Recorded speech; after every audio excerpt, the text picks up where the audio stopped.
ఈరోజు నాకు ఒక ఎక్స్పీరియన్స్ అయింది రేణిగుంట రైల్వే స్టేషన్లో. రేణిగుంట రైల్వే స్టేషన్లో యాక్చువల్లీ మామూలుగా 20 రూపీస్ తీసుకునేవాళ్ళు అక్కడ పార్కింగ్. ఎల్లో బోర్డులకు కానీ వైట్ బోర్డులకు కానీ ఆల్మోస్ట్ అన్ని కార్లకి 20 రూపీస్ తీసుకునేవాళ్ళు. రీసెంట్గా 10 రూపీస్ పెరిగిందని చెప్పి వేరే వాళ్ళు అన్నారు కూడా నాతో. No problem.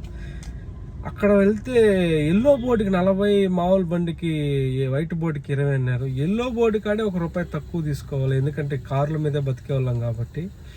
కానీ వీళ్ళు మరీ ఎంత మోసంగా ఉందంటే ₹10 గురించి కాదు, ఎంతమందికి ఎన్ని పదులు తీసుకుంటారని దాని గురించి.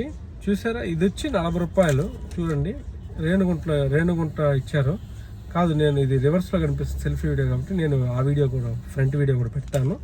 మరి ఏం మాట్లాడినారంటే వాళ్ళు అడిగితే ఎల్లో బోర్డుకి 40, కారుకి మామూలు బండికి 30 అన్నారు. కానీ వైట్ బోర్డుల కాడే ఎక్కువ తీసుకోవాలా, ఎల్లో బోర్డుల కాడ కావాలంటే ₹20 తీసుకోవాలా. ఇదైతే మన రేణిగుంట రైల్వే వాళ్ళు కొద్దిగా సీరియస్గా తీసుకోవాల్సిందిగా కోరుతున్నాం. వాళ్ళు ఏదేదో మాట్లాడినారు, నేను అడిగాను. Okay please.